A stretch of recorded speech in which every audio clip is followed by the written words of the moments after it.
আমি এখানে নিয়েছি কিছুটা পনির, আর পনিরগুলো আমি দেখো এখানে স্লাইস করে কেটে নিয়েছি। এবার সব পনিরগুলো প্রথমে ম্যারিনেট করে নিতে হবে। তার জন্য একটা পাত্রের মধ্যে আমি নিয়ে নিয়েছি 1 টিস্পুন কসুরি মেথি, আর দিয়ে দেবো হাফ টিস্পুন জিরে গুঁড়ো, আর দিয়ে দেবো হাফ টিস্পুন ধনে গুঁড়ো, আর দিয়ে দেবো হাফ টিস্পুন গোলমরিচ গুঁড়ো, আর দিয়ে দেবো হাফ টিস্পুন চাট মশলা, আর দিয়ে দিচ্ছি হাফ টিস্পুন চিনির গুঁড়ো, আর কালারের জন্য দিচ্ছি হাফ টিস্পুন কাশ্মীরি লঙ্কা গুঁড়ো, এটা সম্পূর্ণ অপশনাল। আর দিয়েছিলাম লবণ, পরিমাণ মতো লবণও দিয়েছিলাম। এবার সমস্ত গুঁড়ো মশলাগুলো মিশিয়ে নিয়ে আমি পনিরগুলো অ্যাড করে দিচ্ছি। এবার মশলার সাথে পনিরগুলো খুব ভালো করে মিশিয়ে নিতে হবে, আর এটা কিন্তু একদম হালকা হাতে মেশাতে হবে, নাহলে পনিরগুলো সব ভেঙে যাবে। দেখো মিশিয়ে নেওয়া হয়ে গেছে, এবার রেখে দেবো।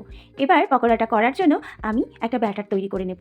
এখানে আমি হাফ কাপ বেসন, হলুদ আর লবণ, সামান্য একটু চিনি দিয়ে এই ব্যাটারটা করে নিয়েছি। দেখো ঠিক এইরকমভাবে করে নিতে হবে। আর নিয়েছি কর্নফ্লেক্স, এটা আমি গুঁড়ো করে নিয়েছিলাম। এবার মশলা মাখানো পনিরগুলো বেসনের ব্যাটারের মধ্যে দিয়ে দেবো।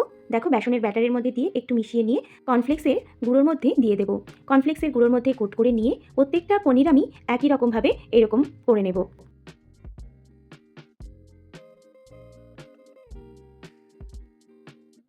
এক এক করে সব পনিরগুলো আমি রেডি করে নেব। অন্যদিকে আমি এখানে কড়াইতে দিয়ে দিয়েছিলাম সাদা তেল, আর তেলটা ভালো করে গরম হয়ে গেলেই আমি ওর মধ্যে পনিরগুলো দিয়ে দিচ্ছি। দেখো পনিরগুলো সব আস্তে আস্তে দিয়ে দেবো। এই সময় গ্যাসের ফ্লেমটা আমি লোতে দিয়ে দিয়েছিলাম।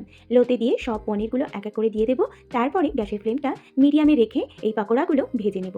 হাই ফ্লেমে ভাজলে পকোড়াগুলো একদম পুড়ে যাবে, খেতে ভালো লাগবে না। তাই লো টু মিডিয়াম ফ্লেমেই এই পকোড়াগুলো ভাজতে হবে।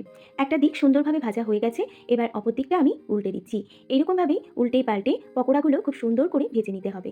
এটা খেতে হয় কিন্তু অসাধারণ, আর ভীষণ ক্রিস্পি হয়। সন্ধ্যাবেলা চায়ের সাথে আর টমেটো কেচাপের সাথে এটা পরিবেশন করলে অসাধারণ লাগবে। দেখো পনিরগুলো একটা পাশ হয়ে গেছে, অপর দিকটাও কিন্তু আমি উল্টে দিয়েছি। দুটো দিকই সুন্দরভাবে ভাজা হয়ে গেছে।